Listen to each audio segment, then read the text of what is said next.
عبداللہ بن عمر رضی اللہ عنہما سے روایت ہے کہ رسول اللہ صلی اللہ علیہ وسلم نے فرمایا، جس شخص کی نماز عصر فوت ہو جائے تو گویا اس کے اہل و عیال اور اس کا مال لوٹ لیا گیا. یعنی جیسے کوئی ڈاکو آتے ہیں نا کسی گھر میں، گھر والوں کو بھی مار دیتے ہیں اور سارا کچھ لوٹ کے بھی لے جاتے ہیں. اتنا بڑا نقصان. اور یہ سچی بات ہے، بخاری کی صحیح روایت ہے. تو عصر کی نماز صلاۃ الوسطی جو ہے اس میں خاص طور پر کوتاہی نہیں کرنی چاہیے. قرآن مجید میں آتا ہے حافظوا علی الصلوات والصلاۃ الوسطی وقوموا للہ قانتین.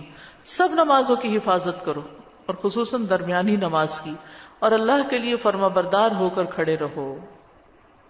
تو عصر کی نماز فوت ہونے پر فکر مند ہونا چاہیے.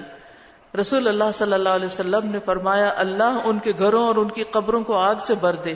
انہوں نے ہمیں صلاۃ وسطیٰ سے روک دیا یہاں تک کہ سورج غروب ہو گیا.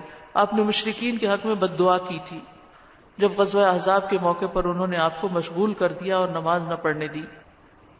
یہ نماز آباء و اجداد اور بیٹوں سے زیادہ محبوب ہے.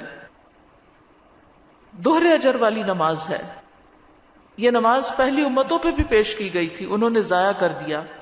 تو اس لیے جو اس کی حفاظت کرے گا، نبی صلی اللہ علیہ وسلم نے فرمایا، اس کو دوہرا اجر ملے گا.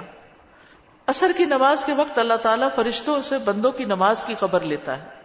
صبح اور شام کے فرشتے فجر اور عصر میں تبدیل ہوتے ہیں، اور جو عصر کے وقت جاتے ہیں ان سے پوچھتے ہیں کہ تم نے میرے بندوں کو کس حال میں چھوڑا؟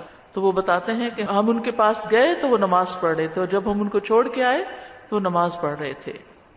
نبی صلی اللہ علیہ وسلم نے فرمایا، وہ آدمی ہرگز آگ میں نہیں جائے گا جس نے سورج نکلنے سے پہلے اور غروب ہونے سے پہلے نماز پڑھی، یعنی فجر اور عصر کی. یہ دونوں وقت بڑے اہم وقت ہیں، ان کے اذکار بھی ہیں، صبح شام کے اذکار. فجر کی نماز کے بعد سے لے کر سورج نکلنے تک، اور عصر کی نماز سے لے کر سورج غروب ہونے تک صبح شام کے اذکار.